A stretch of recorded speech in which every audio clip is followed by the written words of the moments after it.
Nonda Wata Wata ki City Veni Raturala and a Radio Mbulan Dua Wata, San Francisco. Me Kochi Kenda Watabai.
Sambula benang da turanga ke no marama inda weekend waki en matakan Singapore waingo eviti e ke Santa Rosa e kabiti ko ni Singapore rombuka sga sibito ngona va en tolube mama na miniti te bo ronda be mama ruta ki na bata en singale wenda indai da bebe kapitaliti ngori ni Santa Rosa suka tiko mega maina da ka so sa gele kitika bu da weekend waki en singale wenda indai bena wole na sema tiko mai bena wole bena wasa Pasifika New Zealand Australia America do imbola tangane ke Europe ke menina bo rongo tiko maina kalo lomba bena wole na sema tiko mai singale wenda indai mai Vancouver mai Canada bakakin en be ya tuanu na Pasifika tokelau Micronesia bata kena tukuka bena wole sarana ni sema tiko mai and the sarao ni bebo maruta kitiko and the bebo and the bebo sitiko na singale wenda indai nei tukutuku bata kena bebo maruta ki bebo langa utiko nga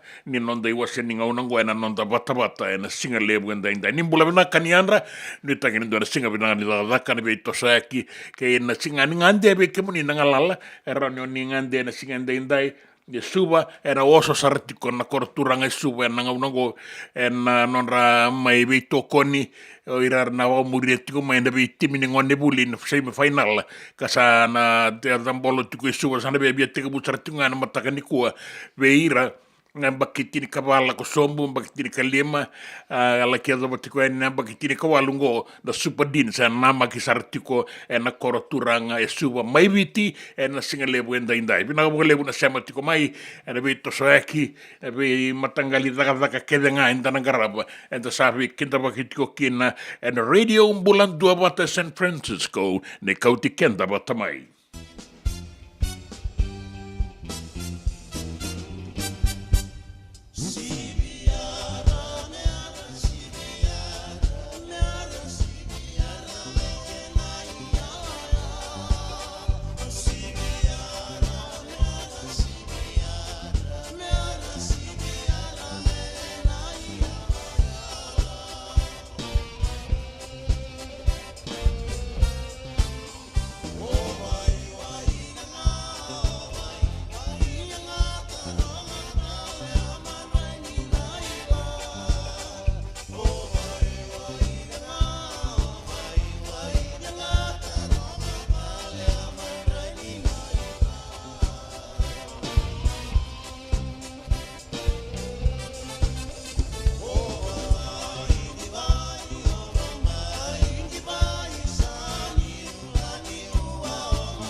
Na wale besar na sema tiko mai o wai nanga taronga tale na manrai ni naila. Do bula bina ka aliti tuin raki tola bina ana bula tola bina mandisa kere no membaletian na lematulala ina daka in Aspen Medical Center maimba wata ke tosateki indabui tosateki indabui tola bina o Cho Raikanawa. Yandra Maleka. Nimbula binaka na wekanda ni waraka tiko na tiko ningito. En singa lebu inda isaya dhurao maibiwa kurumbuitaki. En mbakitini kaono lako sombu. Erto sanganga en ralube na timini singa toka Methodist. Goveira na ngonelewa. En ralube na singa toka Methodist. E pasanga bulu kaono. Senga na kai indabui lebu lelin memorial. Wasanga bulu kaono senga. Singa toka medis de nganga lelin memorial. Kay nandua tala soto go na ralu betiko nga na bagitini kaono lako sombu. O New Sawa e ruasanga bulu karua andira kombau e tini kabitu. O era samara una ngolebu kaya otiko mena boliku bina bolebu na ngumatua ruasanga bulu karua New Sawa tini kabitu. Andi da kombau school o ya na bakitini kaono la kosombu en na boka sabuitiko en na tukutuku en ngauna ngai tauri rau kineke me ra ni boka sabuitiko en weekend en de wasini ngauna ngo en bata en radio mbulando bata San Francisco e kauti kenda bata mai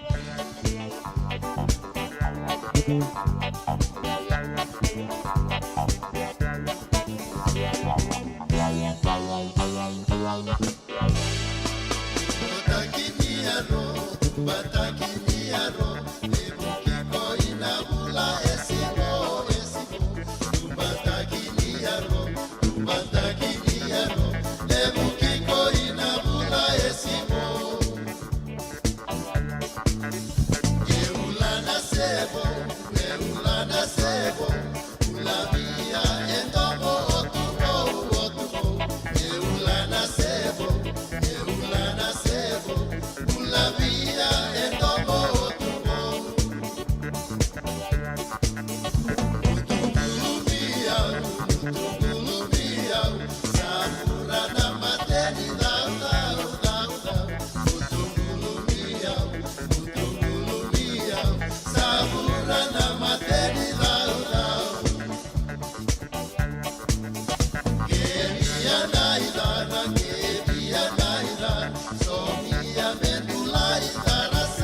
Zenga dina ni karaurawa na vaka kekiva.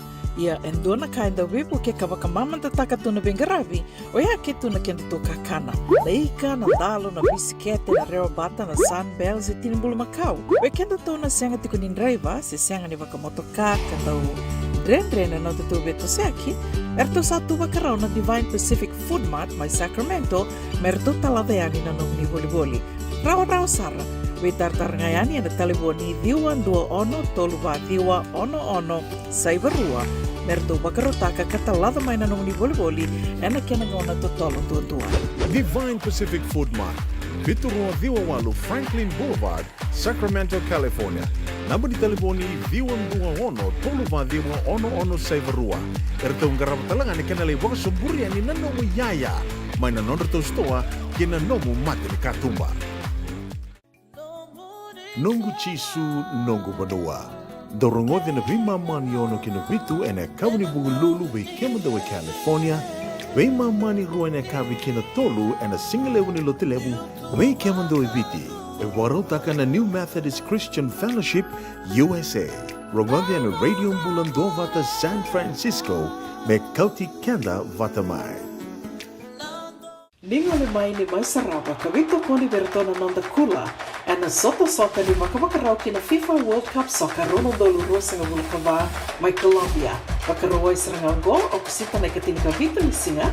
Ana bana koloko na kavi artona soto tiko kina Sacramento United and Contios River College. Walu Vasa Vandua Center Parkway Sacramento. Moniti o kusita na katin kavita lisinga. Ana lima na koloko na kavi kena Lincoln University, Charlotte College Field, Rua 5555 Hesperian Boulevard, Haywood. É sana muito grande na ilaka-lako kina soto ni FIFA World Cup Soccer and na 2 City o kusita na karusa ng Lisinga. Na nonda vata kay City Beni Raturala.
Onggon ay rongo may bala ni Songo and a radio Bulando Vata San Francisco. May kauti kanda vatamay. Na nomo ni Songo kay na tatabu na daw tokon na the team na Fijian American Rugby Sevens and Puedo Ritiko and singani ko bata kay na Kaba Barrel. Yani katini kabitu ni singa nomo ni katini kabitu ni singa o yani mataka sa katini kabitu tikungo eviti nomo ni na singa ni mataka katini kabitu ni okosita may na ruan na kaloko na mataka laylay nangay laki daba kena tiga buena walu na kaloko na kabi nangay lay daba sarati ko na ruan na kaloko na mataka laylay sa mataka tikum bagani singa tambu may kiri ya binakabukali se na kabi bagani ko na katini kabitu ni singa ningay bukan data kamanda may se na katini kabitu ngo na ngauna California se na ngauna may viti ya baleta ni bagay duriti ko may kiri re ngauna tiko nga may kiri binakabukali una sema tiko may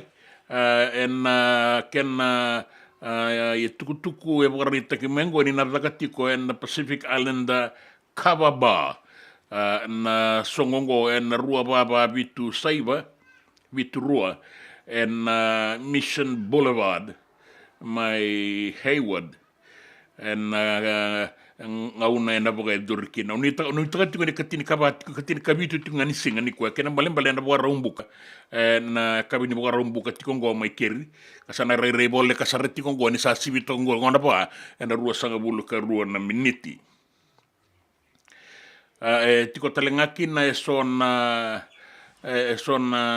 itukutuku sambakana na ibalanga ubi nakasar kena ibagaya kabi moni nangele ki ibagaya ngataka na tatabu mai kya binakabole bu na sema tiko mai baleta ni oni sana lai so tatale na kabi ni kuwa dua na toa na kari na kena be matagali ni na durunga mai sana la ko ni duru sang ni dabuti mai bidan ni duru oni sana rere kila tiko mbekanga na kena itukutuku tale so oni nanga itukutuku buana buni bola na bari telefoni ngo vitu saibo vitu tolu saibo ba ono rua ba tolu ena itukutuku ni sasanga ngo ena Kaba Barrel ena katini kabitu ni singa na nomuni sota talenga na timi ni Santa Rosa Rugby Sevens na bagay doritiko kinendua na tatabu Tatabungo na bagay doritiko Santa Rosa Fijian Community batakay na nomuni be matabu vale kay na nomuni tokani oni nangwale ni kinamole ni lebi toko ni na singa buga rawai na kabitu ni singa mai ketini kabitu ni singa mai kerdi katini kaono ni kuwa katini kabitu ni mataka na singa buga rawai mai kerdi sana singa tambutiko eviti tini na kaloko na mataka kinaono na kabi na barbecue kana laki buga doritingo gori tolu sanga bulu nandola dua na ibu garau ya samba undo to kana ibu garau binak ke baka ibo saron le baka singa tambutalean na tiki ni toa na society ke na ido na tapioca na salad bata ke na chops gome buke na timini Santa Rosa na lewe abitu o ni nangoletiko en dua na ilagola ko ni sarrekilatiko en dua na sota sa bolle katiko maingo en baka doritiko na nomuni i tatabungo en kena i tukutuku moninga i tarongi le kana wanga moninga le taronga kina meroni matatana kena i tukutuku kina bole ni soko tali ataraba na nomuni singa na turanga kena maramani tailebu na boga binaka ene katulusanga bulukan dua ni singa ni bulongo kosita ene ruan 255 Griffith Avenue, Santa Rosa, California, diwa 5 ba saiba bitu bata ke na songwani bugana numi ni koroni buli na ratu kanda bulebu school embakin rau en bugana numi tiko eke ene katini katulu ni singa ni bula September eviti sana teka buena koroturanga ne kadiwa ni September madhawa ya kadiwa katini na madhawa tiko ya nia sana boga duritu kina na songo ni boga na numingo katini katolu ni singa ni bula September me baleti kemuni na wakanda oni boga na numatiko maikeri kila na be sai burabura na boga na numitiko kina na be bonu era satu kina na lube ratu kanda bulebu maina lima kina kabi me adaba na tini kandua na mbongi sanga ni sawi minangono maina lima kina bitu totolayani and I'm going to read a holiday in Express and Suite. And the one do a vitu Lima B West Stockton Boulevard, Elk Grove, California. Diwa Lima vitu Lima walu. Gori kemni na wakanda na ironga manebal lisongo and Singapore waise Singapore rombuka and daindai. Nanonda wata ki sitiweni raturala.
back in doon nungu life insurance policy?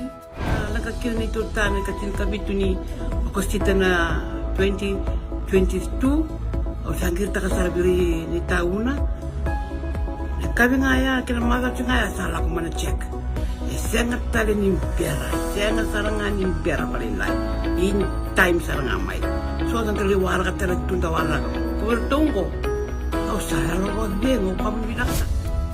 Iyo, o yasar nga na buna, e rau sara, sa tiko na pepa se senga, bula binaka se tobi mate, kambani duan nga kana soma mena claim na lom ni rosa nga bulu kabana ua keada na lenga, nisa e ambaki roa tina policy.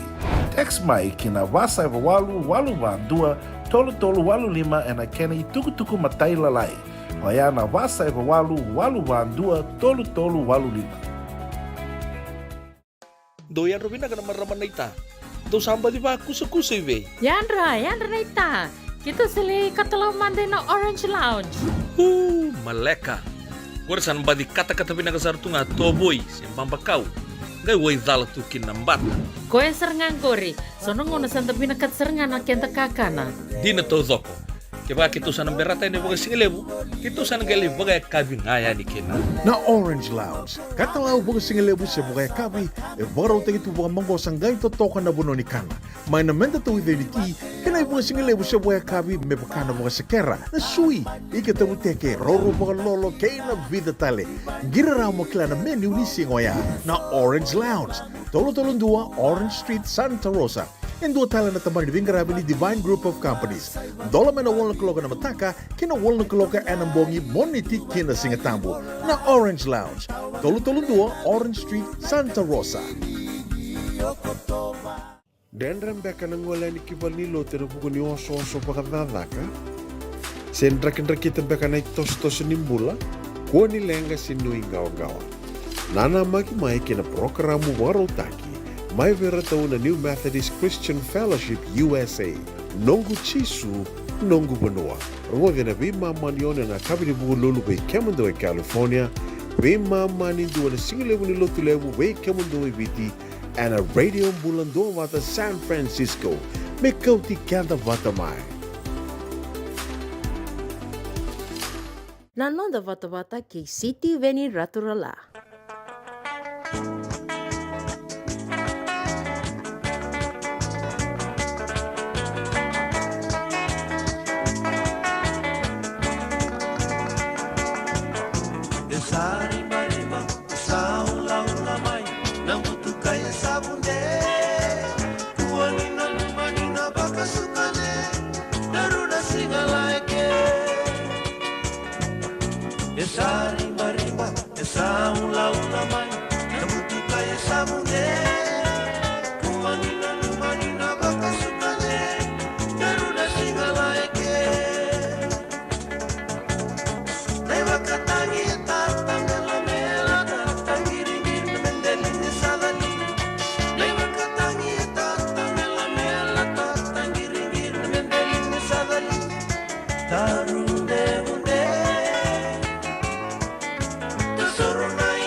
kuni na numani no boga stuka ne daruna singa like sa singa bora weti ngoi viti ni bo toka rostanga bulu kawana na miniti me tini karua na kaloko me dana ngai rongo tukutuku na nonda banua na biasa i buru na tukutuku ningito keinan raki na radio mbulan dua bata San Francisco ni kauti kenda bata mai don bula bina kana wa tokongori na mata ni FFI mai malau mai lambasa na bole una sematiko mai na singa lewe ndai kaina kin raki bina ka toka mai viti sendei kotonga na ibu roni dangi kau na ngai serkanya na tini karua me baleti kemuni na be barabi ke muni nanonda bian mianu na bi korro mai nanonda bonu e viti bula bina ka met kamelindo bula bina ka naila wala do bengarabi mai malau beno ti vata ke numa FFI lambasa bina wale buna sematiko mai vata ke rato na ilawa nei tui samu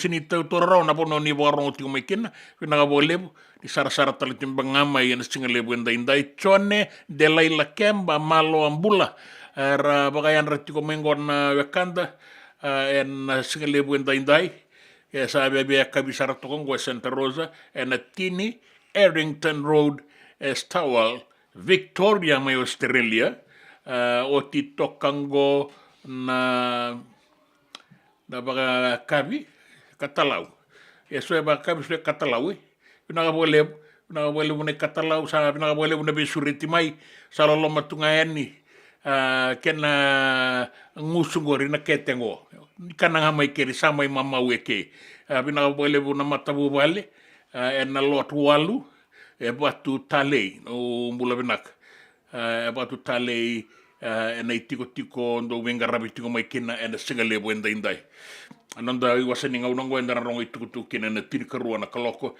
na kauti kanda tiko yani meba kana kena ibo rau kina rua na kaloko endua na kena ibo langau mendua to na seri memboleti ke muni bina bole buna bibo tai tiko mai enda bibo lau ni taka da bibo lende bola sa boga bina bole buni da bisa mati tiko na singa lebu singa bora wa enda indai na nonda ngauna ibiti rua sanga bul kabana meniti me tini karua na kaloko.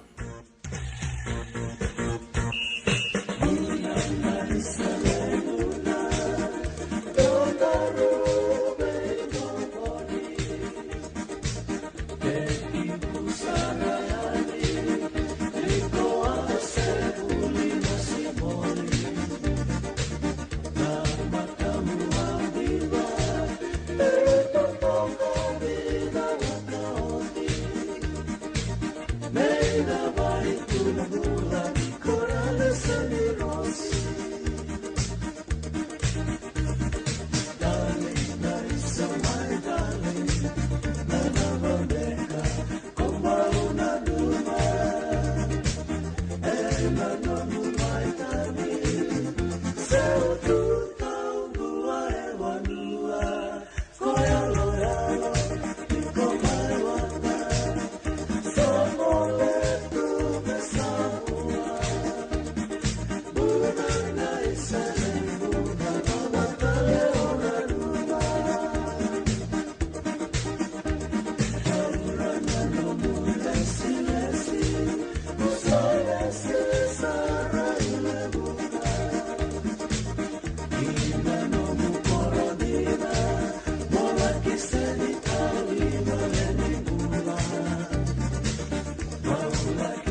JJ's Food Shack.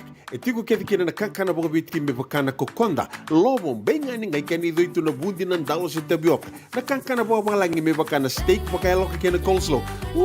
Wee! Na karitoa sa wadha badina na kani kana. Kay tiku talangana nono to specials and lomo ni madawa. Dau tamba na Facebook. Na doi ni tiwa ya na bani mandrai pai kay na bungatale. Go na JJ's Food Shack. Viu Valley mo Billie Jean Street, Santa Rosa, California. Pero talagang rito dilibo yang may Santa Rosa, may yato sa rani Kinavato. Giritirito sana Kinavitu, Saiba Vitu, Tolo Vio Tolo, Dundu, Limono. JJ's Food Shack, Santa Rosa, California. Me voliam back in doon ng life insurance policy? Nakakira nito tayo katil kabitu ni akostita na 2022 o sangir ta kasarabiri ni tauna. Kami ngaya kila maga ngaya salah ko mana check. Sengat tali ni biara, sengat sarangan ni biara palinlay. In time sarangan mai. So ang kaliwara ka tala tunda wala. Kuwertongko. Kau saya lo bengo kami binaksa. Iyo, o yasar nga na buna, raw sara, sa tiko na pepa se senga, bulo binaka se tobi mate, kambani duan nga kana soma mena claim na lom ni rosa nga bulu kavana ua keada na lenga, nisa yang baki roa tina policy. Text mai kina wasa walu van dua, tolu walu lima ena kena ituku matai lalai. O ya na wasa walu van dua, tolu walu lima. Doyan Robina ka naman raman na ita. Ito samba di ba kusa-kusa iwe? Yanra na ita. Kita sili katalaw mande na Orange Lounge. Maleka. Kuarsan ba di kata-kata pinakasar tu nga toboy, simbang bakaw. Gay way dala tu kinambat. Koe serengan kori, sono ngono santa pinakat serengan na kenta kakana. Di na to zoko. Kaya kita sana berata ini bagai singelebu, kita sana gali bagai kabi ngaya di kena. Na Orange Lounge, katalaw bagai singelebu siya bagai kabi, e baraw tayo ito bagai manggosang gayon totokan na buno ni kana. May namenda to identity, kanay bagai singelebu siya bagai kabi, may bakana bagai sekera, na sui, ikatabu teke, roro bagai lolo, kaya na vida tale. Giraraw mo kila na menu ni singoya, na Orange Lounge, Tolo-Tolong 2, Orange Street, Santa Rosa. And dua tala na tamang nibingarabi ni Divine Group of Companies. Dola may na walang kaloka na mataka, kina walang kaloka anambongi moniti kina singatambo na Orange Lounge. Tolo-Tolong 2, Orange Street, Santa Rosa. Nanonda bata-bata, kay City Veni Raturla.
Vinaka lebu tui samu, vinaka lebu na semantiko mai na singa lebu indai.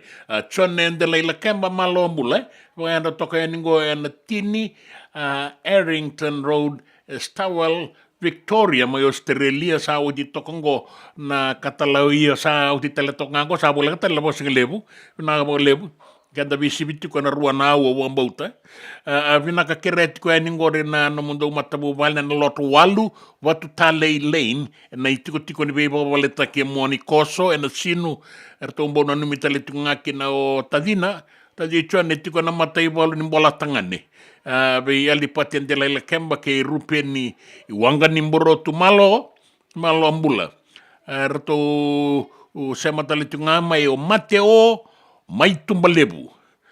Me mbona numitale tungaki na ono na momo cho mai lawaki tailebu na pono andere na va mai lawaki tailebu talenga o Mateo mai tumbalebu na sare reo di tongo na mbulu lobo se masarati ko ningo i Sydney mai Australia na volebu na vena numitiko mai rato na numitale tunga na veitina nilalai na Rakua Street mai Nailuba o se Nainoka o but o vaje vata kei telo do bula vinaka talangana vita manila lain do tokongori me matani tombua o mare dalalanga vesi vinaka valebu na vengarabi sereng rasimatal tunga mai serene tasare den sa semotimo New Zealand vata kei Australia ratul ngamen bola tangane sati go poni paten bula yanra sare rembongi lebu sarti kongo ni buka rombuka mai keri ngabo bina ga lebu isangai botong go tini be mama na miniti metini karua na kaloko awa bakar kita katiko yani nangito sa raosa to tingo mai rara en HFC Bank Stadium mai laudala be ba kurumbuita veira nangonelewa rapala toka na Whitbix ralube ratuanga kina na singa toka Methodist we ratu na ngone leo ni sawani be ba kurumbuita ke ba sanga bulu kaono singa toka Methodist sanga serangan indo na kaya ratu rawat main dabu lebu na lilini memorial wata ke na karua ni sota New Sawa bina bo lebu New Sawa ru sanga bulu karua ke andi la kombau tini kabitu kai be bole kati ratu sandretani na bata ni final mai New South tu sana final New South na waklan la tungo na semi final anda boga bina kabi kemuni na itumbu na bisusu bata ke kemuni na wekanda na dua bata tikomo na singele wenda indai na bulioti ke sa sing ni Roma inda sabe to ko ni tunga na bononga da tiokin na iran tikongo Santa Rosa era sabo ka sautiko ni rarongo na madala ningito sabo ka dorito ni na semifinal en HFC Bank Stadium laudo ala Moses Marabo saya ya sawa yo tau bula benaka sabo le ka ngakandabu ya bula benaka mo wonu ni tiko ni be kemdo boga be tamani yan rua tolu ndua vitu yan apo nando bukarorongo tiku mikina ngori mai Glenway East Palo Alto California ke na Mission Team Trinity Fellowship tiku ngori en Matai Lombau tiku Matai Lombau ndo mbula binaka mai naita siri ka liu taka tiku ngo o na ibuka tawa siteri Marabo steri dola ni mbula bina kana kanda ni sama tiko mai na singale bwenda indai bina ka bole bunda bina numito mai mo no takini ndo mbula bina ka tiko na bona ndo warongo tiko mai kina warongo van ni ndo na lako mai keri mesala melako kibiti au sanga ni kila ndina tiko esa sanga e talo lo matungani da bina numito na singale bwenda indai en radio mbula ndo vata San Francisco e kauti kenda vata mai.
tini ka rua na kaloko en ngauna e viti lima na kaloko en anonda ngauna ke Santa Rosa. Na tukutuku en anonda bonua mai viti sa na baka ngata ka endua na kambani ni baka tukutuku ke na mona liba na Google rua na rau na milioni ng dola membaleta endua na tukutuku ni Bengarabi en anonda bonua mai viti. Sana teatiko na Google rua na rau na milioni ng dola men na tara endua na tiko ni Bengarabi me rawa ni toroeba ke na iboka tangende ni baka tukutuku na ICT viti me rawa ni okatikina lima na keveli bobo wasawasa me na mbiu wasawasa kapa kotorikina me semati viti ke Merke, Hawaii, Australia, French Polynesia, na deba ke Amerika, South America, mai Chile, Guam, ke Japani. Rato na kebeli babango, rato na bangangardo taka, na matata ke na totolo ni waka tukutuku, na nonda banua mai viti ki na bura-bura. E kane buka ni Prime Minister o manoa kamida ni saiko yango endua na sasanga ka buka tiko na matanitu me toroeva ke na ibuka tangende ni waka tukutuku ke na bei taratara e na bura-bura ni bisinisi ka na rawa ni tumbu kikina na sala ni lavo e dakataki na nonda bonua e na bisinisi ke na sala bobo ni Bengarabi e rawa ni kauta mai weekenda na dakadaka bo sa boga raungo membaleta na vaka tukutuku e na mona liba.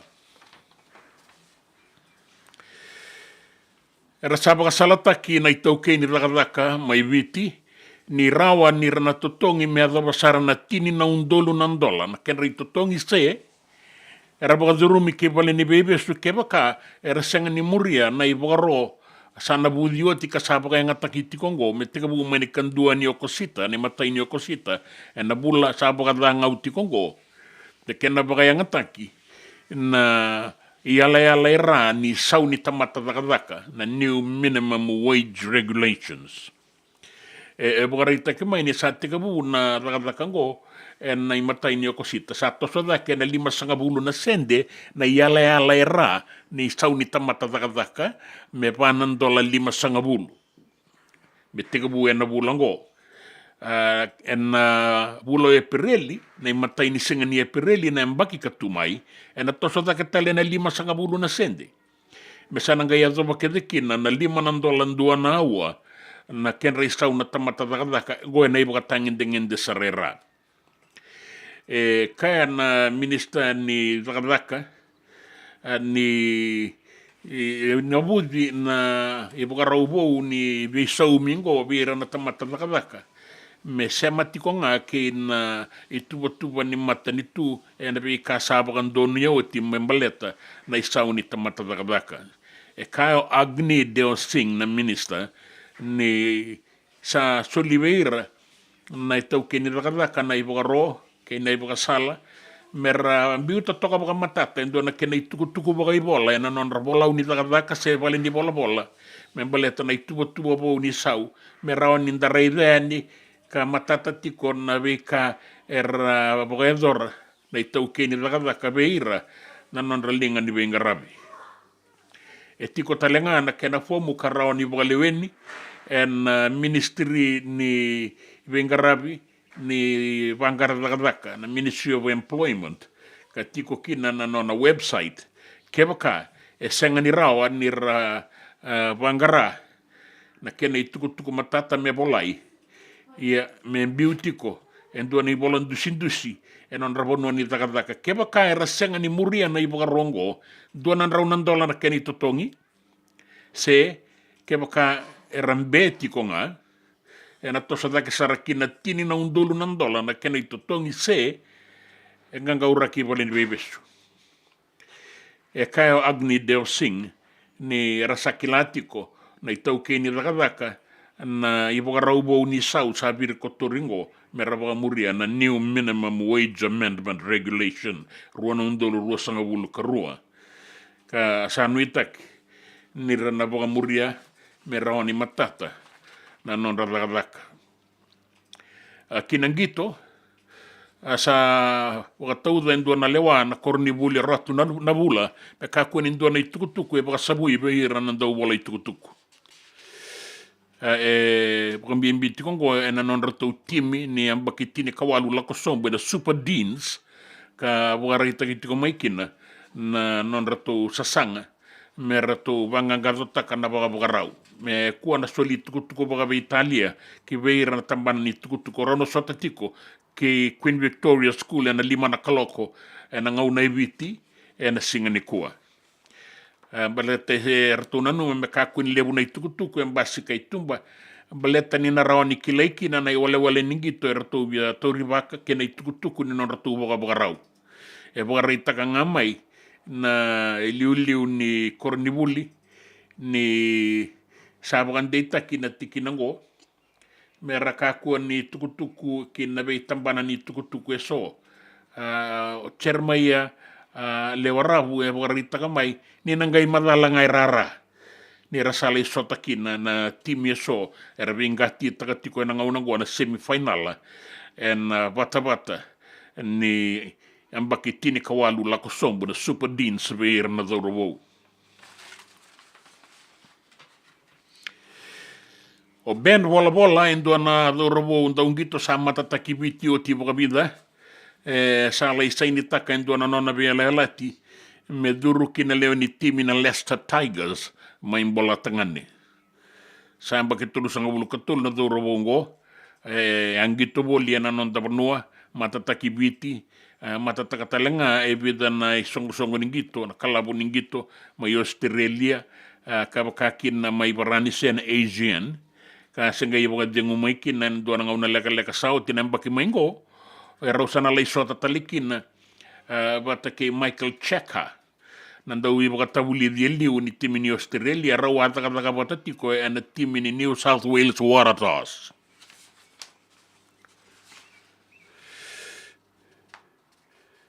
Kina besa ibura-bura bagarita ki mai matambose ni tambana nimbula ni bura-bura na World Health Organization ni sabi ito witi kongo endo na mate mai South Africa ka tete saratiko boga totolo ngo ya danatiko na mpox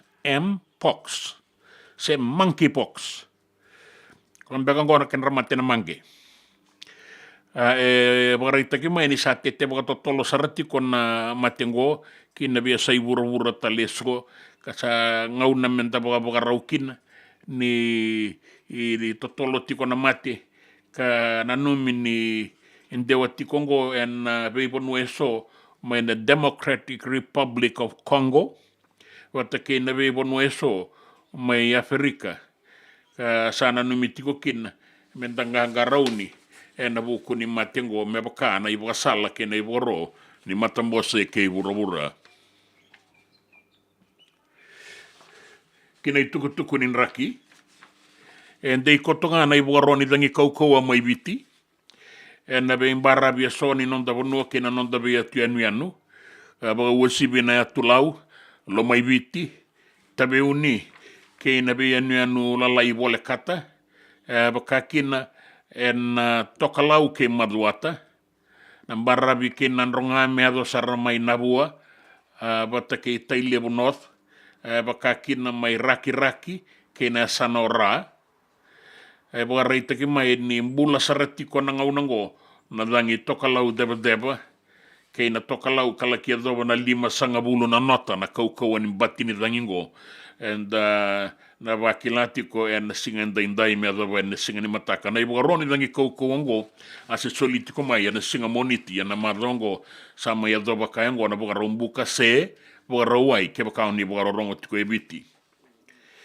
agora na ibugaroni dangi ke na ibugasala ninraki solitiko mai me baleta na veito so akisendei koto na ibugaroni dangi kaukaua na non da bonua mai maduata na deba ke imbua ke na sano da kaunrobe na barabi ke vitilebu me tegabu me nanronga na bua ke suba e do kiraki tai lebu ke naita siri bakakina na bono na buke na sano na mosi raki sembera mai na sanga ni be sau bole busar na raki na tau banga una na uda kuna lolo ka mbula sarti ko na bangi toka lau deba be bonu eso ka solitiko ni kinango na iwaroni bangi kauko a faexe amalele ko nga tsporat koa le atmotero tuam kemuni na turanke na marama ngore na tukutuku na nonda bonu na tukutuku ni raki na tukutuku ni gito ke na tukutuku ni be bonu tani na nonda bata-bata, kay City Veni Raturla.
William back in Donongu life insurance policy?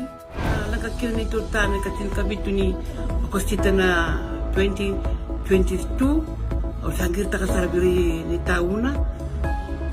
Kami ngaya kila maga ngaya salah ko mana check. Sangat tali ni biara, sangat sarangan ni biara paling lain. In time sarangan mai. So ang kaliwara ka tala tunda wala. Kuwertongko. Au saya lo bengo kami binaksa. Iyo, o yasar nga nabuna, rao sara, sa tiko na pepa se senga, bula binaka se tobi mate, kambani duan nga kana soma mena claim na lom ni rosa nga bulu kavana ua keada na lenga, nisa yang baki roa tina policy. Text mai kina wasa walu van dua, tolu walu lima ena kena tuku matai lalai, o ya na wasa walu van dua, tolu walu lima. Doyan Robina ka naman raman na ita. Do samba di ba kusa-kusa iwe? Yandra na ita. Kita sila katalaw mande na Orange Lounge. Maleka. Kuarsan ba di kata-kata pinakasar tu nga toboy siyang pampakaw. Gay way dala tu kinambat. Koe serengan kori. Sono ngona santa pinakat serengan na kenta kakana. Di na to zoko. Kaya kita sana berata ini bagai singelebu. Kita sana gali bagai kabi ngaya ni kena. Na Orange Lounge, katalau baga singelebu siya baga kabi, baraw tayo ito baga manggo sanggay totokan na buno ni kana. May namenda to ideniti, kanay baga singelebu siya baga kabi, may baka na baga sekera, na sui, ikatabu teke, roro baga lolo, kay na vida tale. Giraraw mo kila na menu ni singoya, na Orange Lounge, tolo-tolong dua, Orange Street, Santa Rosa. And dua tala na tamang nibingarabi ni Divine Group of Companies. Dola may na walang kaloka na mataka, kina walang kaloka anambongi moniti kina singatambo na Orange Lounge. Tolo-tolong dua, Orange Street, Santa Rosa.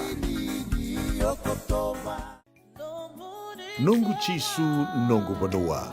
Dorongo na vima maniono kina vitu ene kawni bugululu we kemadawe California.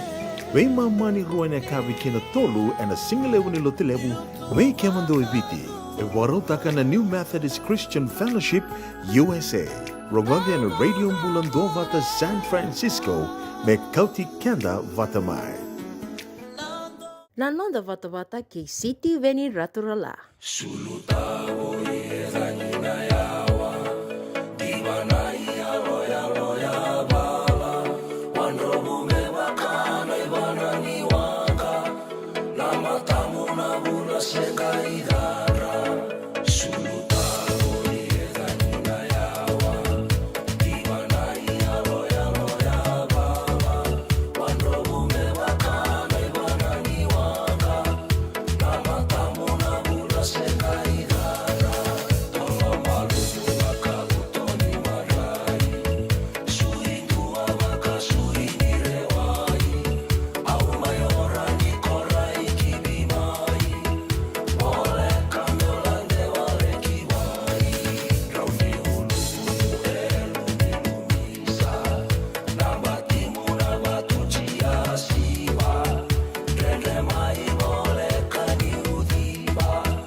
ia tolo malumu baga utuni manrai suin dua baga suin i rawai e totoka na viwa maro taki na viwa mata serendingi taki membaleta na singa bua rawai ndai e viti ke ina kawini bua rombuka nanda iwa seninga unango mai California ni bula bina na bua rongo tikongo na viwa nua bole katango na Baingo Frisco Bay ke muni na dua bata tiko mai ndua na kanda wa buta tiko ya ni Moses Marabou bula bina kataubu na ponu rawa tiko kina bina bole buna be semati tiko mai na singa ndai ndina sar ya sawa bole ko kandabu bina bole Rabanu ini tiko maingo na rua tolundua bitu Glenway East Palo Alto mai California ke na Mission Team Trinity Fellowship re tiko ko mai matai lombau bata ke na ibatawa steri Marabou sanji na zola steri ke mulo alipate mula alipate ratu wororongo tiko ngango korowo mai tai lebu bina matagali bina na bina numi mai nui takini bina tiko nan raki kena bina rabi M2 wo saturu tola bina ratu ratu bina numi tiko ngani be sitiri sunge dabu tiko woti tiko ngango na nonra bina numi tiko nga na ilawa nei sitiri ngoro Baba Rai and Nandi District Old Scholars Dolabina Sotana Bulinga me bango next week Loloma Bina Bolebu Loloma Kotoyago Moses Marabou ke Tubo and Bay San Francisco Nimbulabina ka menatabe wa nimbu iyo bulabina ka menatabe ngola wa menatabe wai nimbusa apaka nui bina katuiani na nomu ni bengarabi iyo sabwa nui taletungani na nomu ni bengarabi bula bina ka inosi matewai dola bina seki dola bina bale bunjina ngonga Adelaide South Australia bina bale buna semati kumai na madala ningito so saya do talitikunga mai sana durda ko irasanga ngati ko sana zabutira tiko ni rasana basi kasara na final ni Super Deans wat ke na Whitbix ralube na madho maingo na kena saya do roti ko mengo o ortuna do robo wirna do robo na baki tinika lima Mbakitini Kaba ni bosota Mbakitini Kaba enganga Mahatma Gandhi Memorial Lelin Memorial kay rusanga bulukan dua ka ratu kay tini sa enganga rawakin na Mahatma Gandhi sana laga na final na tini Kaba la kusombu na Mbakitini Kalima la kusombu enganga Subagramma na kay tul sanga bulukan lima Queen Victoria School, rua sangabulu kandua. Bata kay Marist Brothers and under 15, bagi tini kalima la kosombu, era tonganga na kay rua sangabulu ka rua Marist Gospel tini kabitu. Sa akin balembar rasa toso tiko eningo o ira rasa toso rasa lutu binakabalebu na mai bagay tabi sa amba unduan na rabu ikala walebu mendeza bato kamandang amay na bata era sota tiwa kinangoni kuai no si matiwa idola binaseki na koro lebu Adelaide na koro turanga ke South Australia sea soani bula binaka subangango kango nangon nebe tamai Maria oi binaka sea do kalunga tatiko na be samati tiko mai orto na bimbu ni ratore tiko ngango rito mbati unui tangani rato lolo matuma endona marama biu ena madongo sala itiko sarango mai Christchurch mai New Zealandi nani se taiki tonga bon ni nakatalitunga na noni lawala ko sini kelan lai mado vida se le boyem bakimbek tabon ni nakatuka ni be muni na singale wenda endona no muni ceremony botaiki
JJ's Food Shack. E tiku kena na kankana boka bitki me bakana kokonda. Lobo benga ni ngai kani do itu na bundi nan dalo se tabiok. Na kankana boka malangi me bakana steak baka eloka kena coleslaw. Na karitoa sa wadha badina na keni kana. Kay tiku talangana non to specials and lomo ni madawa. Dau tamba na Facebook. Na doi ni tiwa ya na bani manrai pai ke na bugatale. Go na JJ's Food Shack. View Valley mo Billy Jean Street, Santa Rosa, California. Karo talagang rato dili mo yang may Santa Rosa, may yato sarani kinavato. Girit-rito sana kinavitu sa mabitu tolo dio tolo dundo al limon. JJ's Food Shack, Santa Rosa, California. Me volia back in doon ng life insurance policy? Nakakil na ito tayo katin kabitu ni Agostita na 2022. O sangir ta kasarabiri ni tauna. Kami ngaya kena maga ngaya salah ko mana check. Sengat tali ni pera, sengat sarangan ni pera paling lain. In time sarangan mai. So ang kali wala ka tala tunda wala. Kuwertongo. Au saya lo dengo kamu binasa. Iyo, o yasar nga na buna, raw sara, sa tiko na pepa se senga, bulo binaka se tobi mate, kambani duan nga kana soma may na claim na lom ni rosa nga bulu kabana ua kayada na lenga, nisa yambaki rowo tina policy. Text mai kina wasa eva walu ba dua, tolu walu lima ena kena ituku matai lalai, o ya na wasa eva walu ba dua, tolu walu lima. Ninga ni mai sarapa kawito poni bertona nanda kula na soto soka ni makamakaraw kina FIFA World Cup Soccer Ronaldo Lurosa nga Vulcava may Colombia. Pakaraway sa nga gol o kusita na ikating kawito ni singa na ba na kalokay na kavi arto na soto tiko kina Sacramento United na Contios River College. Walu basa Bandua Center Parkway, Sacramento. Moniti o kusita na ikating kawito singa na lima na kalokay na kavi kay na Lincoln University, Charlotte College Field, Rua 5555 Hesperian Boulevard, Haywood. Sana muito kuyani na ilaka-lako kinasoto-soto ni FIFA World Cup Soccer and na 2 City o kusita na karusa ng Lisinga. Nanonda wata-wata kay City Veni Raturala.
Lanoani non rato korona kambu kay na liwa-liwa.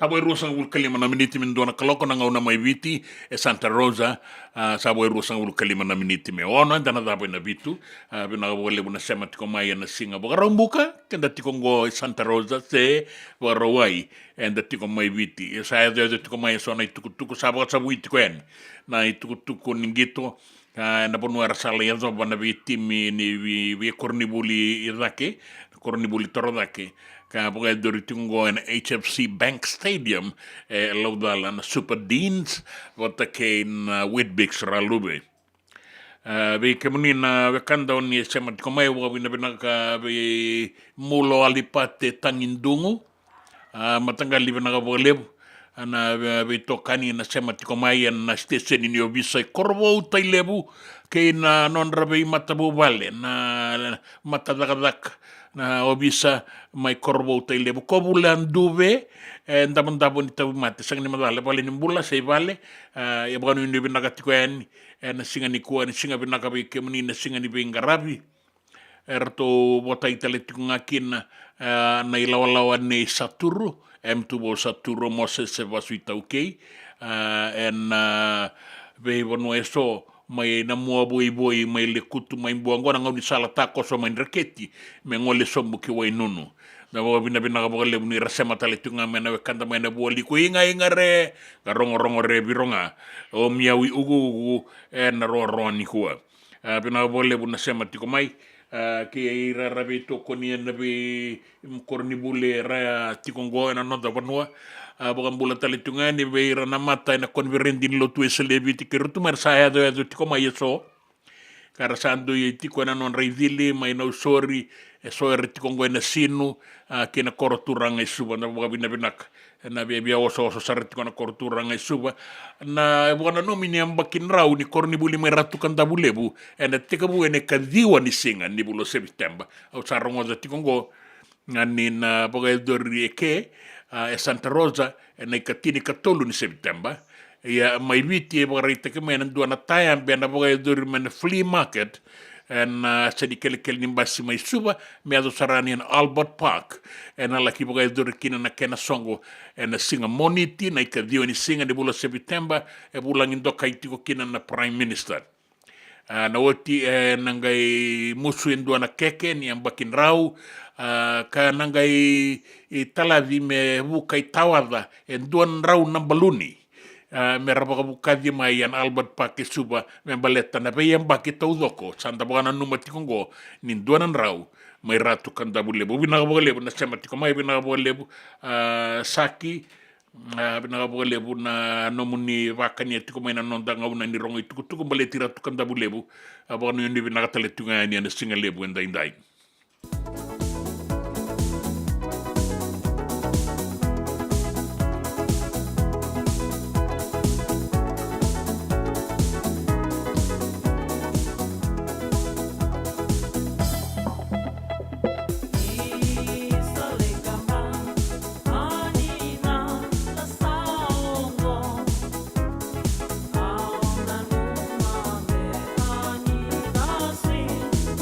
Iba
Kena ni kara rawa na dhaka waka kekiwa.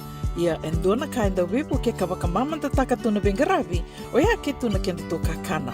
Na ika, na dalo, na bisikete, na reo bata, na sunbells e tinimbulu makau. We kenda tōna senga tiko ni nreiva se senga ni waka motoka ka tau Dren no te tū beto seaki. Erto sa tu wakarau na Divine Pacific Food Mart mai Sacramento merto taladeani na nong ni voliboli. Rawa Sara. We tartarangayani na taliboni diwa ndua ono toluwa diwa ono saivarua. Merto wakarotaka katalada mai na nong ni voliboli ena kena ngona totolo tua. Divine Pacific Food Mart, Vitorua Diwawalu Franklin Boulevard, Sacramento, California. Namba di telefoni Viwan Toluva Diwa ono Saivarua. Erto ngarama talanga ni kena lewaka sumburi ani nanomu yaya. Mai na nonreto stoa kena nomu mate ni katumba. Dendram beka nangola ni kibalilo te nabuko ni oso pakadadaka. Sen drakin beka na tos nimbula. Kua ni lenga sinui gawa. Nana maki mai kena programo warotaki. Mai vera tau na New Methodist Christian Fellowship USA. Nongu Chisu, Nongu Banoa.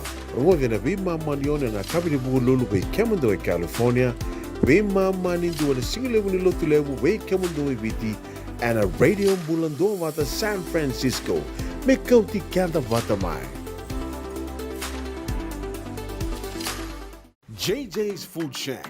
E tiku kena na kankana boka biti me pakana kokonda. Lobong benga ni ngai kani doitu na bundi nan dalos e tabioka. Na kankana boka malangi me pakana. Maka elo kena coleslaw. Wee! Na karitoa sa wadha badina na kani kana. Kaya tiku talanga na nonreto specials and loma ni madawa. Daw tamba na Facebook. Na doi ni tiwa ya na bani manray pai kaya na bungatale. Gora na JJ's Food Shack. Viwali mo Billie Jean Street, Santa Rosa, California. Pero talaga nito dili mo yang may Santa Rosa, may ato sa ni Kinavato. Giritirto sana Kinavitu, Saiba Vitu, Tolo Viotolo, Dundo, Limon. JJ's Food Shack, Santa Rosa, California. Nanonda wata-wata, kay Sitiweni Raturala.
na kambuke na liwa ai bunga madala ni koro na burre na lomai na itasiri na buno wai maro ni bula benak ni bula malek ni bula nakwa ni bula benak na kando ni sama tiko mai na tiko ni taka mai korbo na tiko ni taka ni matani tu kena stesen ni obisa bula benak mi wa Shane Riley mai New Zealandi o Ruby Kilioni mai Australia tamani bono lele bungo ngoro rai o siteringo tiko ngande bolingo enanonda bono ibiti tiko ni mai ni tiko mai matai lombau yana bono ni binaga tiko ngani na singale bendai lolo lutu mai langi ke malakai na resia nda sa bono ni binaga tiko ngani na loloma ke na bono ni binaga ni sama tiko mai na singale bendai mai na bay mai Frisco Bay na singale bunikua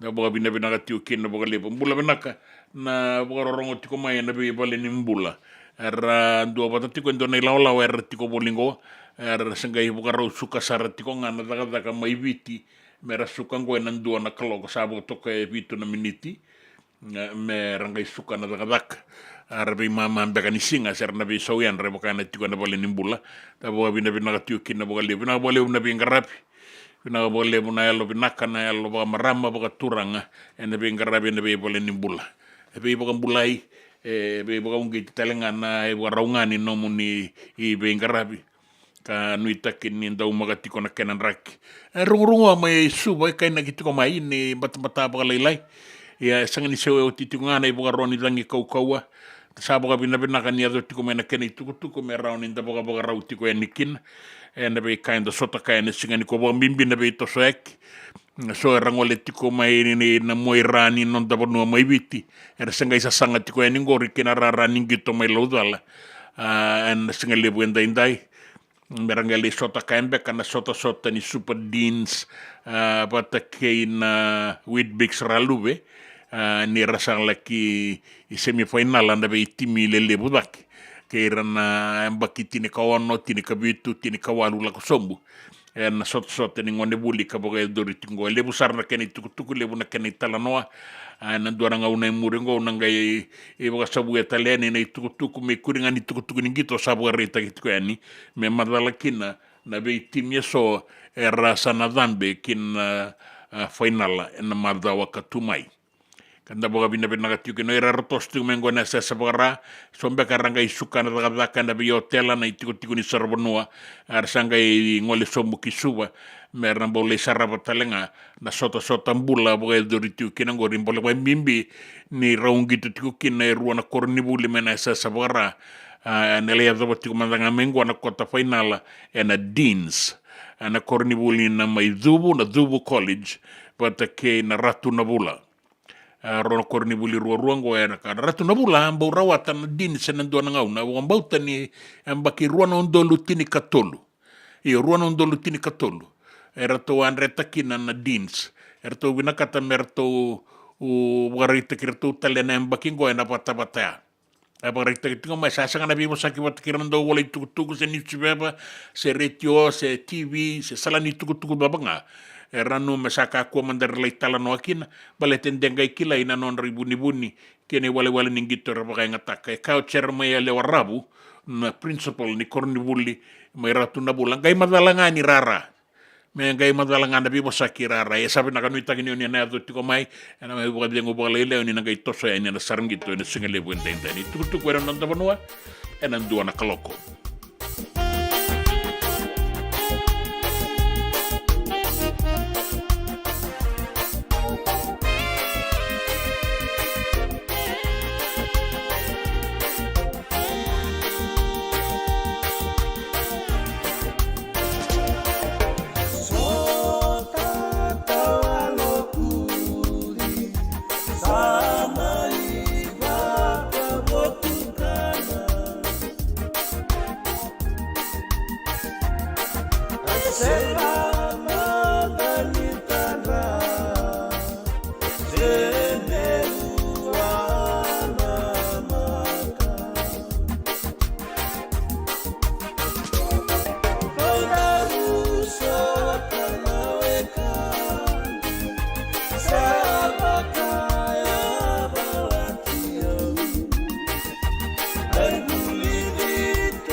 Mai tukutuku e nanon da vanua e nan duana kaloko. Sa wakarai te mai ni duana kambani ni kambana ni tukutuku ke na mona liba e na te aiviti e ruanan rau na milioni nan dola. Me raua ni wakatora taka na daga ni waka i tukutuku e na ke veli e nanon da vanua ke na mona liba. Me se mativiti kina vea sai ura. E wakarai te mai ni daga lebongo e na vinakati men dondokina e vana ke veli bobo e wasa. Me e rawa ni veise matiani ke na veibonua tani e so, bagambimbi e na veibonua me vakata ki merke, na ngole tiko e ni e na veibonua volekati Hawaii, ka tatara sareni, kina veibonua mai Europe. O irana ke belingo na sema sarani ki Japani ka wabole katamai na sala ni bisinisi ke na waka i tukutuku e na nonda bonua eviti kina vea sai vura. Kana i buke ni Prime Minister Manoa Kamikamiza ni ongo endo na tiki ni sasanga ni matanitu me la vetadake na i buka tangindingende ni vingarabi ni waka i tukutuku ke na bisinisi e na nonda bonua. Era sabaga roti na i tau ke ni lakadaka mai viti, me raboga muria boga binaka, na lawa bo asabangan donu I me tauriwa ki mai ne mataini o kosita ni bulango na kena liudi na isau ni tamatadakadaka era vanandola 5 na sende ana kena yala era ana kena ituba bo ka bagandonu ya na matanitu na minimum wage regulations ngua sa tiga buta uri mai na mataini singa ni bulo kosita na bulongo ka na laki doba na mataini singa ni bulo ipereli toso da ketale na 5 na sende me $5 na aua kelailai na ken reisau na tamata da kaibiti kana minister ni be boga da taki kena boga bure da o Agni Del Singh ni kambimbi na non raboga muria na iboga roa bongo na itauke ni rakadaka mai witi kaya ni sandondonu me bola iboga matata tu na pibonu ni rakadaka na kena bolau se na vale ni bola na indusi bo ni sau ni tamata rakadaka kwa sa teka bu tauri bakingo endondonu me bakana kena lawa me bola iboga matata tu na pibonu ni rakadaka na be kain baleta na ken reisau keba ka resenga ni muria na iboga rongo rawa ni totongita ki na $2 se keba ka sambimbi sar ni totongi ya en rawa ni adoba tiko ya ni na tini na $1 se zuru ki bolen bebesu enangito pagarai takamay na korni buli rotu na bula derto sa sangani dingo mana non rila kola ko ni so na tamban ni tukutuku en buku ni sota ka boga dori tikongo suba na Deans kana semifinal tiko kina ni kuwa era nanga ingito na timi ni ratu na bula ke Queen Victoria School e boga rita kama ni liu ni korni buli a cermai le warabu ni erto unanuma me se kuamanda ni se solitale sona itukutuku ver nando bola itukutuku la kwani me rasanga le waraka ngani rara na madwala ningi torono sota ni 5 na kaloko ena kabine kuwa ke Queen Victoria School buli ni tu tauretiku ni kuwa na idobi ni Deans ena ibuatang indengo sa boga soba sala takamana korni buli na kena matambo sedake me raka komanda ni se soli tukutuku bagalebu ki na be tambana ni tukutuku en non da bonua mengele madalanga ni rara nangito kene wale ningito en tauri wakikina o ben bola en duana do robonda ungito en non da bonua en rakabi sama tataki vitioti en nabungan sota sala saini taka en duana no konitaraki ningito kay roto na tim ni Leicester Tigers main bola tengah na sota ni New Gallagher en bakibo salaki durusaran na durubungo salaki tegabuti ko na bagarau na pre-season en nanra wakau na leweni timingo samba kitulu sang wulu katolu o ben bola kan gito en vida na isongo ni gito na kalabo ni gito rakabi en non da bura en dua ve rato na lewe tolu sangabulu na daungito rato a lewe tiko ni kalabo na Asian mai barani se karto sabanga lala takingo era una lai sota tale o bola ke Michael Cheika o kwa na dawi bata wuli di liu ni timi ni Australia na Wallabies ka rauna lai sota tale ke arawa tiko rua na timi ni New South Wales Waratahs en dua na ngauna kina bisa ibura barita ki mai en matambose ni tiko mbula en bisa ibura bata ki na matambose ni World Health Organization ni nonda bura sando neti kongo endo na ngau na riba-ribembi takikina na tete ni Mpox endo na mate sabi takabiti ko totolo sarre na ngau nango ka tebu mai ferika na Mpox go na monkeypox ken ramate na mangi na numi ni yang amenda wakasalatak nagangaraun ni sabi takabiti ko may na matingo en non da burabura baleta ni totolo kasalaylay na burabura en totolo ni veto soaki en numikina mesa soli na ibaro ka soli rarambati ko eningo ni sa ndewati ko may na matingo na monkeypox ka tikabu may na Democratic Republic of Congo kay nabe matanitu na lumandonu kay Afrika ka nanumini ndondonu menda sangangaraw nikina na lewe ni vanua wa mbimbi be revito sa kitiko na be vanua wa Afrika ke na konitine ni lewu o Afrika ki Amerika na vanua revito sa kikina na lewe ni vanua kina itukutu ni raki bugarita ke mai nindei koto na ibugaroni dangi kaukaua membaleta na idurudur ni wanga mai batu irake batu yadake bakakina mai tabe unike na be vanua bole kata o kandabu na tulo mai viti na tulau ya sawa na leba ke mbua tokalau ke maduata barabi ke nanronga meado saramai nabua suba ke no sori na buoliku ke tailebu na sanora betega bu mai rakiraki ke na bebo no bole kata en dua na uanin raki mamada ese koto ya ni bagayao akina leba ni nonta banua ya ebagabunati ko nang bulani dangi tokalau ya nangaunango and then rawan ni wakilati ko na mata ni rangingo ni lakiado basarti ko na 5 na kilomita dua na awa sa kauko saroya wambimbi en tulau kena tulo mai biti tabe uni bakakina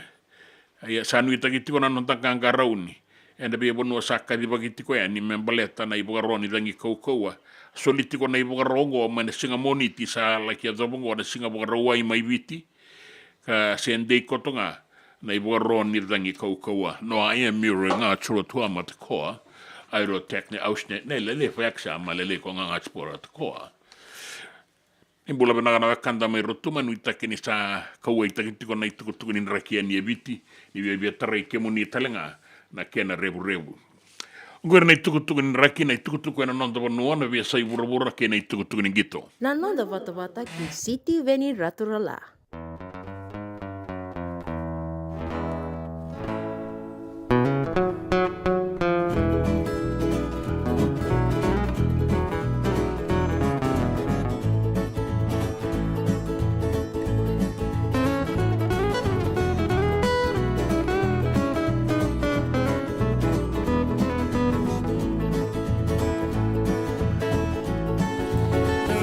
Manu manu re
JJ's Food Shack.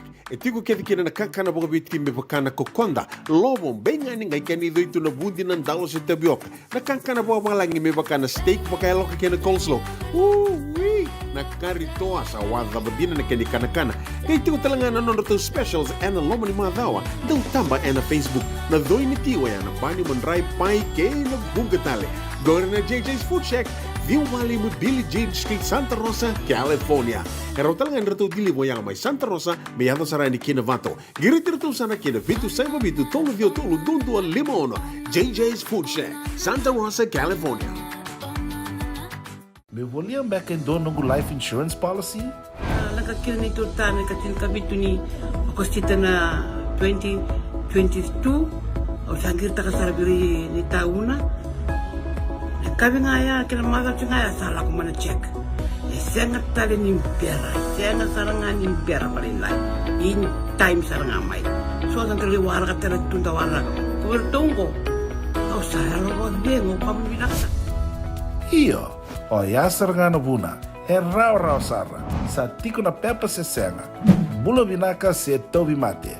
Kambani duan nga kana soma mena claim na lom ni rosa nga bulu kabana ua keada na lenga nisa e ambaki roa tina policy. Text mai kina wasa eva walu ba dua tolu walu lima e na kena i tuku matai lalai.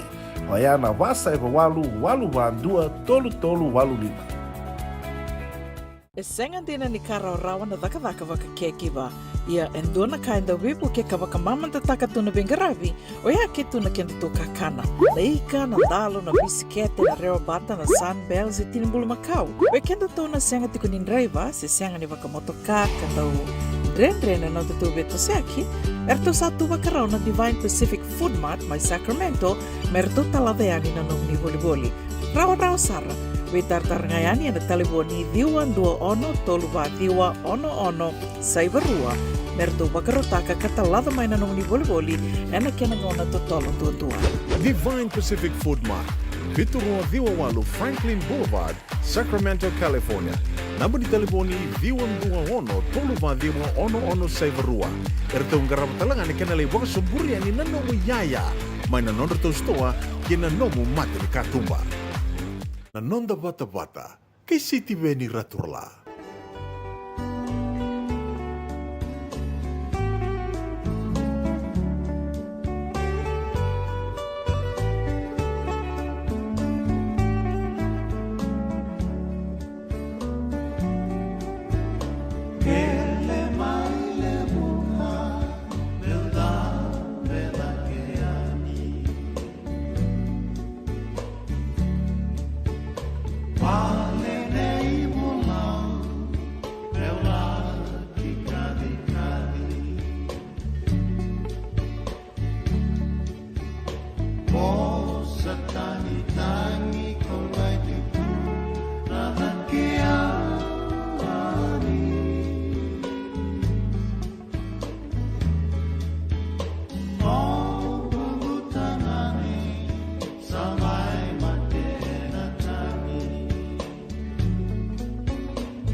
Ongo ay rongo may bala ni Songo and a radio bulando vata San Francisco.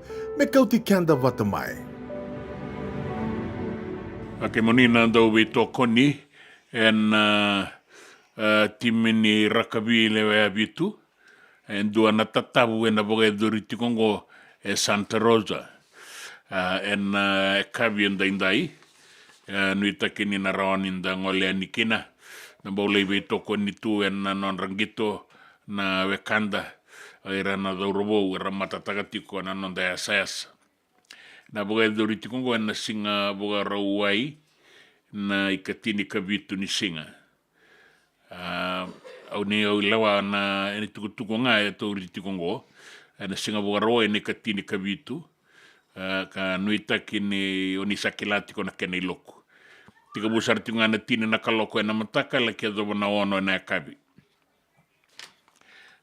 boga bine bina tiko be kemuni na kanda e raoni oni to soeni kina tatabungo me atulu sanga bulu tokanan dola dua na ibugarau ya sa tiko sarangakin raoni tauri kanda tu na kabi ni bugarau waila kia zobo na singatambu na chops na toa na soseti na tapioca kei na salad ngai muria tiko ni sa tiko tau doko sarangakin dara boga bina kanin daroni lai sema tiko ni kina na tolundua limandua na 4th Street Santa Rosa California diwa lima va saiva diwa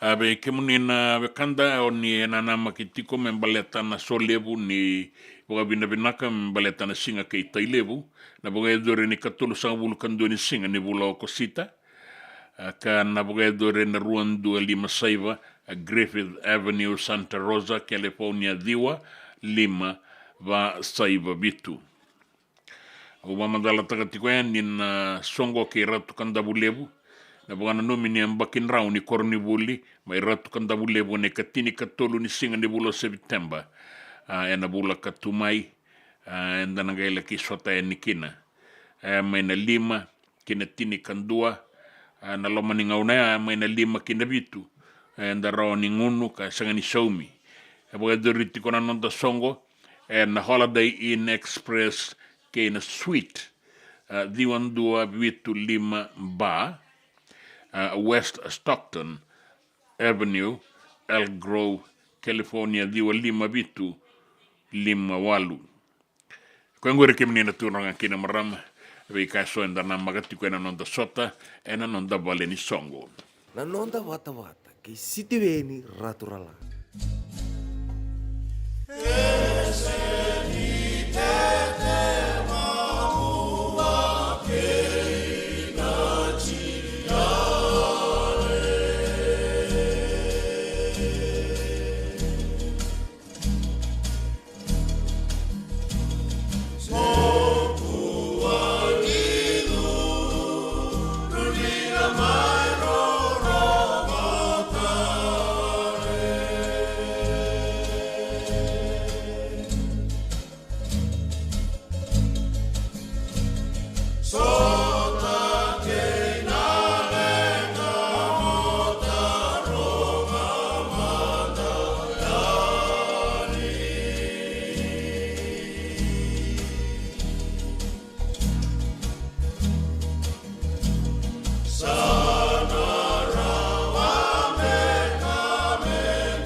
E senga dina ni kara rawa na daka waka kekiwa.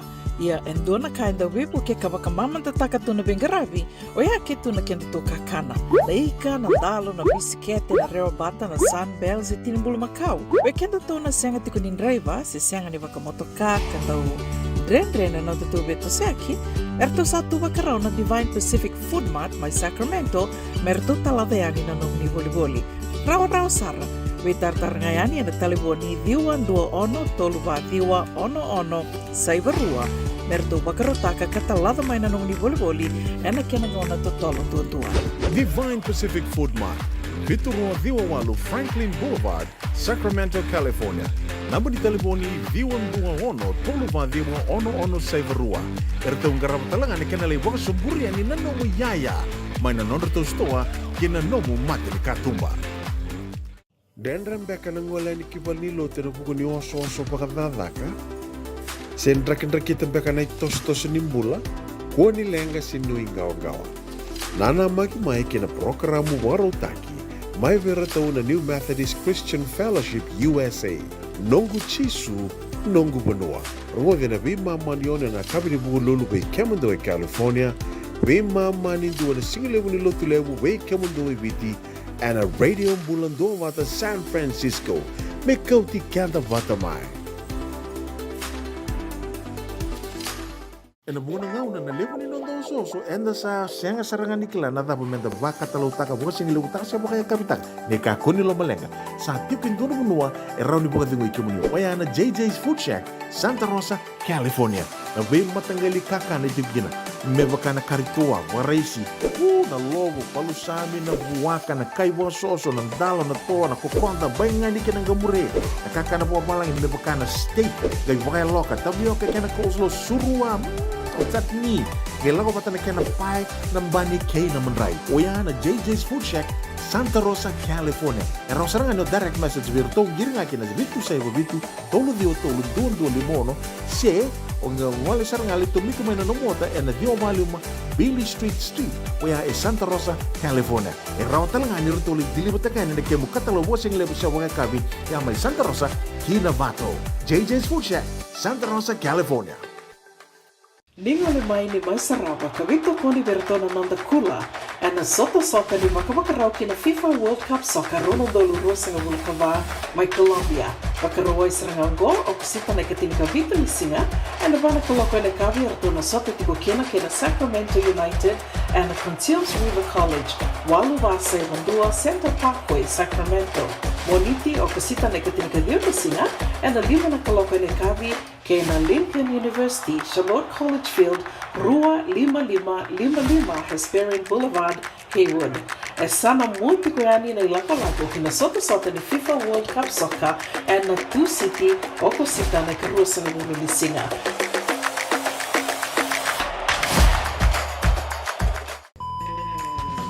Binakabakalevo ng daw siya matikumay. Binakabakalevo ng daw aseti ko na nanda to vata-vata na Radio Bulando Vata San Francisco may kautikan daw vatamay. And the sabo wala kasar niya daw yan inawalu sa ngabulon ng dolo na kende wili-wili ni matabu vale na Radio Bulando Vata. Iya, wili-wili lilisar may pakatuto vatataki kina kende wili-wili ng 182K Enovea sa Iburabura. Doon na like, doon na share, subscribe talaga Mike na Radio Bulando Vata and na YouTube. Radio Bulando Vata San Francisco, Mekoti Kenda Batamay.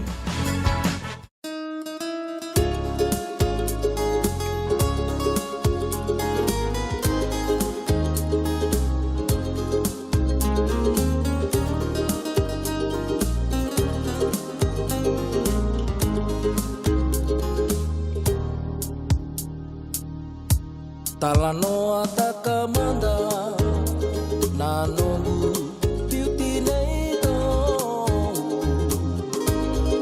Meu sangole Sambuyani kina mukalong Meu imateni Nakasuke na gogolong Dau perai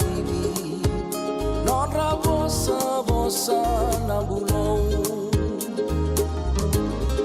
Rausa mode Ko akan isikei mala Nobu ilolama isalei modau Ilinga walela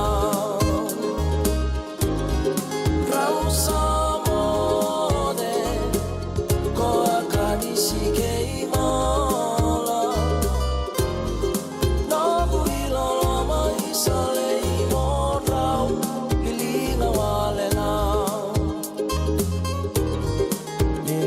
Sota Moni dau Mata re re re Boboleka Ni mai kamoro buru Me meno buka lele Wagaba manda Na ke murau Mune mune te Au nai diba Isalaya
Bula vina ka Ruby Kilioni, vina ka wale usarai, vina ka wale mbulau tau, dola vina o Nengoro, wa tuwa usaturu, ino si Mateiwai. Dola vina seki, toto katiko nanraki enda sota tiu kina ni kua vina ka wale vina sema mai, me bau nanumitele tunga kino tina ino si Mateiwai. Mai na koro ena tiki no noi koro ena san ronga loma ni bono na mosingo na bosa sa bole ka sartale mai na mosi na korongo o na koro ndalai duru mai ania sa bo sarto nga bo leilai na bono robe ala kino na mosi bota ke na bosa io mbula benak dola bena no si Mateiwai dola bena na bimbulo na momo na vale bunjina na barong koto ma kengo ke irana wekanda daga tiko nanduan sole ba ke boga dori tiko ngori mai daumbati u seng ni kelana sole ba kene teitei se dua talimbe kana daga ningaraba sa boga no inde bina tiko ni bina kana sema tiko mai ena non the station ningo ena radio mbulan dua bata San Francisco ni kauti kenda bata mai da nui taga tiko kina na raki vinak andina ni solitiko na ibugaroni dangi kauko ya bata toka na sona bungi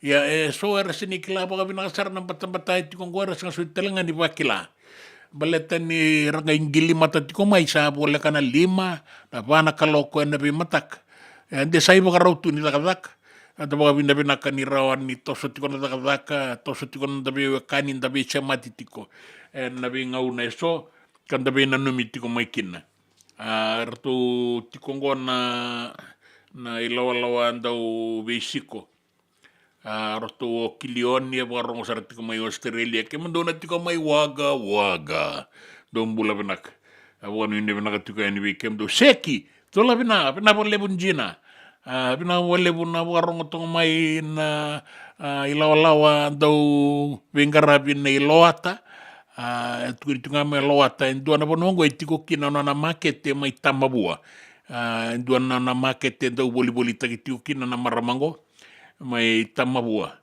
usang nikila tamabua bola kambaka mai mid road na ndua na bonware tiko kina irango na ilawango nei bula bina loata apa ni bina tiko ni rawani otina iboli ni sembera ni lutu somuna kabi me karombo ni boto kongo rua sanga bulu karua na miniti me bitu na kaloko na ngauna ke Santa Rosa mai viti o rua sanga bulu karua na miniti me rua na kaloko ndana dapa na rua ka nuita kini toso binagati na non da bengarabi se ita vida banganda ngarapa na singende ndai vi reso era nanu matoka merangai toso yani yo se toso tiko nangito en HFC Bank Stadium mai suwelo dala era oso tiko yani na itubutumbu na dauni besu na bulioti na be kornibuli na makitiko ngango na non rausota na timi era unangai basika kina finala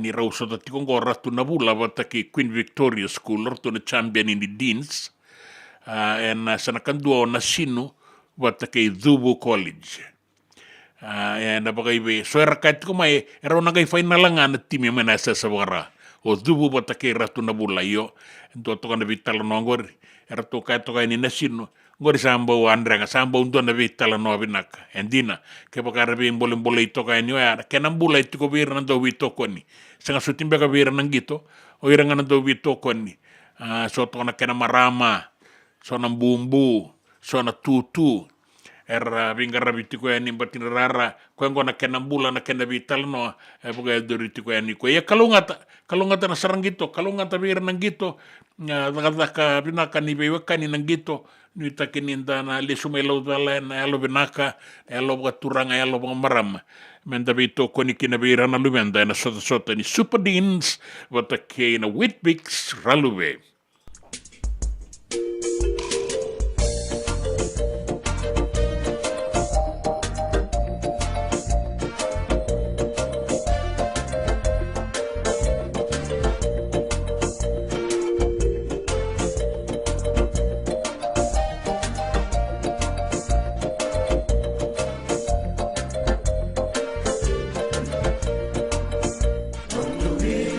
Bola, Radha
na itukutuku na nonda banua na kambanin ni ba ka itukutuku na mona libo na Google na bagam duria eviti ndua na nona itiko ni bengarabi ka tiko sara na ruanan rau na milioni ng dola na kene sau ndua na data center mena tiko eviti sa bagam data ka tiko na kambanin go na Google ni na mbiuta toka eviti ndua na ibagatangin dengan ni bengarabi dake merese mati maikina na be tamban na ni ba ka tukutuku teleson ICT na non da burabura na tikinango bagarita ki mai ni na banda burkina ba na kebeli lo mani wasawasa merani semati vitiani ki Mereke ki Hawaii mai Australia French Polynesia Tahiti patake na deba ki Amerika South America mai Chile Guam ke Japani ka nanumini irna ke belingo erna abalata na burabura ni business ke na ba ka itukutuku na nonda banua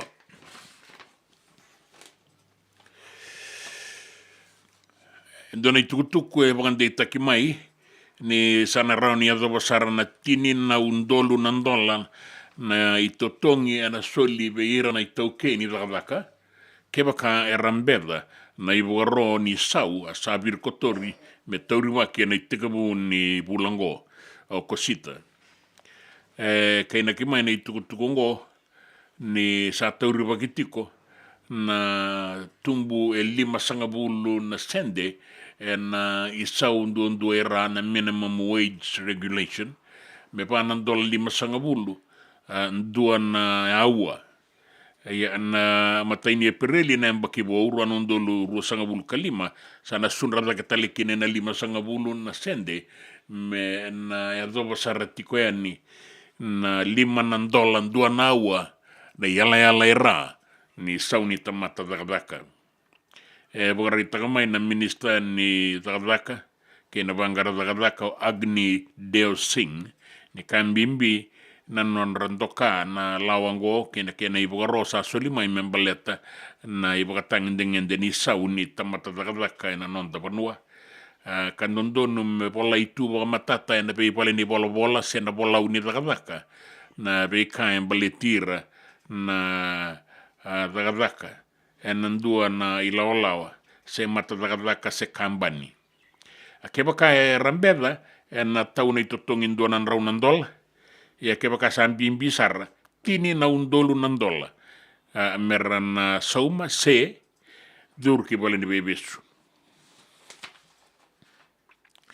sabagarita ko ratu na bula ni sasangatalin doan itukutuku binakata me baka sabuya kinanduan tambanan itukutuku sa New Sebeba membaleta na nona baga rau kina sota ena kabian daindai bagarita kati ko na non baga rau takira ti ko na be timini ngone buli ena sota ngo na Vodafone Super Dean semi-final ka baga duriti ko ngo ena HFC Stadium subera una sota ena 5 na kaloko kene champion ni Super Deans na Queen Victoria School ratu na bula ke ibuli ni tu mai matabatu dauro na sota ena 5 na kaloko ena kabiti ko ngango ena ikarua ni semi-final era una sota tiko kina na timini na senior secondary wata ke na Dhubu College mai nanronga gaendo na sota era sato so tiko mai kinango eso mena sa sabara kara sanga isuka na dakadaka meralaki semati ratalengan kin sarangito ke ira rasati ko rokin ena raraning gito elodala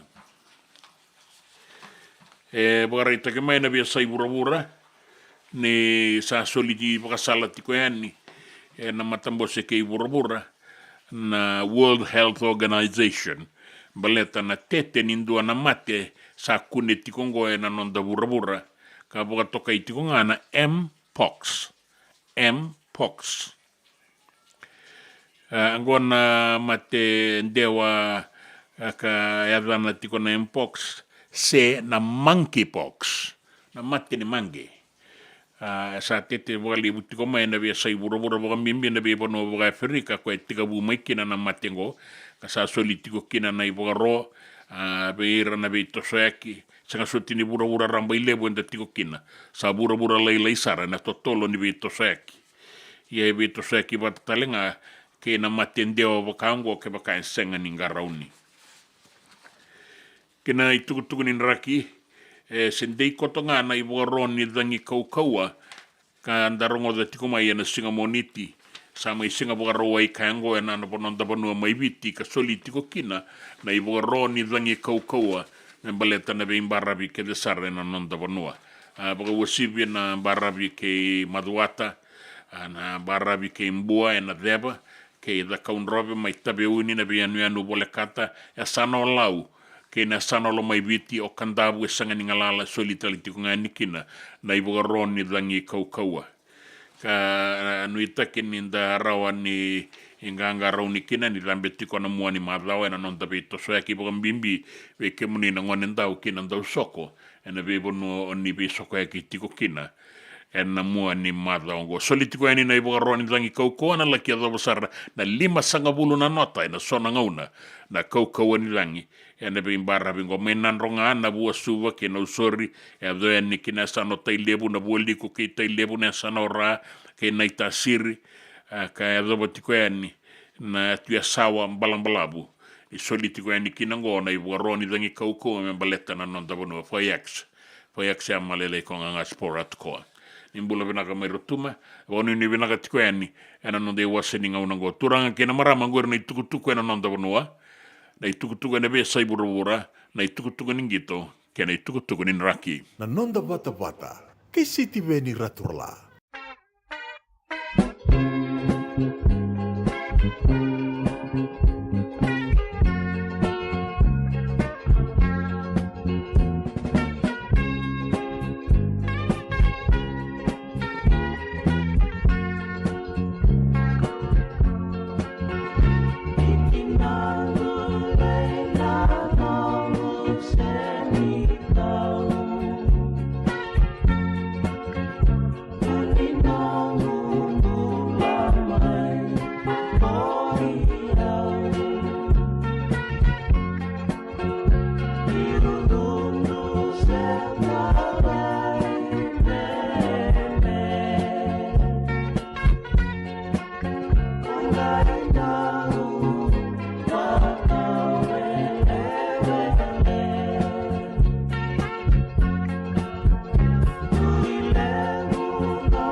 Now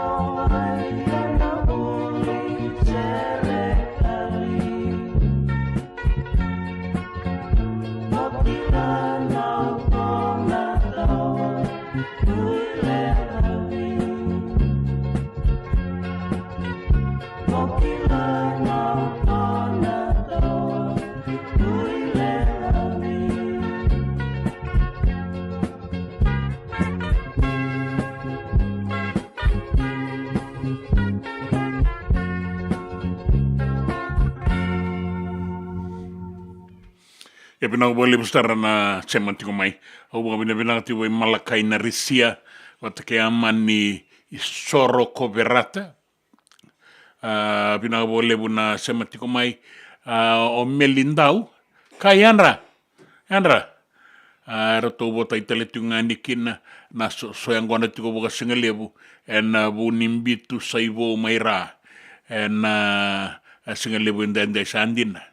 Do sa te ka busara baka kabie senga I wole ka toka ngona rua na kaloko ia wana yune bina ka tiko yani amani soro ko verata ke Melindau kerto so ngona tingo sa ando na so ngona ia bina ka wole ni nda baka ngata ka tiko na ngauna bina ka di baka tangi ngoe na nonda bonu eviti senga igo tingo na daka Santa Rosa ni sa boi 5 miniti me pitu na kaloko era sa suka era sa mai tika butale o ira bingaraba kira usana tatau talenga ke wono ni bina ka tiko yani no mo ni madawa ke na daka na madongo wono ni bina ka na gitu ke na itabi so endangaraba mezo bana ngauna kataraba ni sa mode.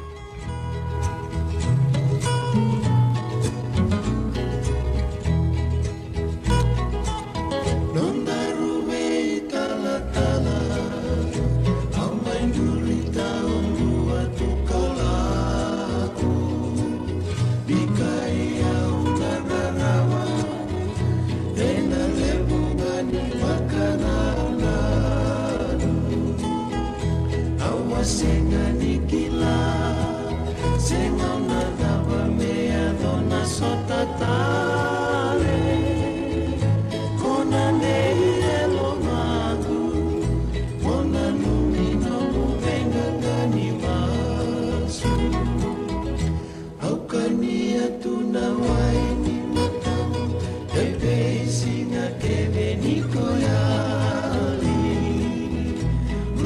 Tena bakalebuna yano Beura idi kota lenda lopani Ena daka bakadama Itawasi kendaruna wasawasa Nae bola kena masu Bebakane ninondaruya daya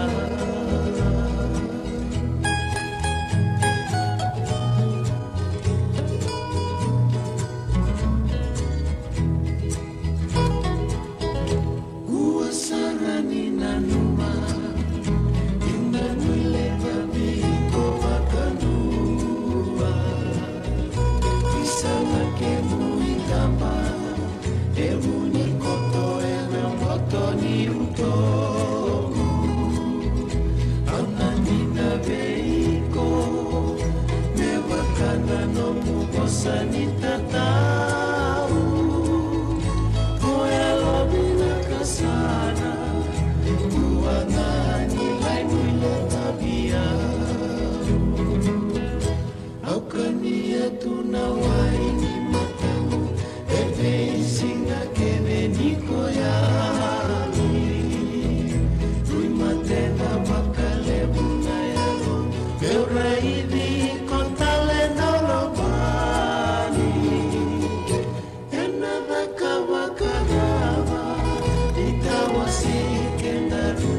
Sawasa nae bola kena masu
Ananda Vata Vata ki City Veni Raturala and Radio Bulan Dua Vata, San Francisco. Me Kochi Kenda Vatabai.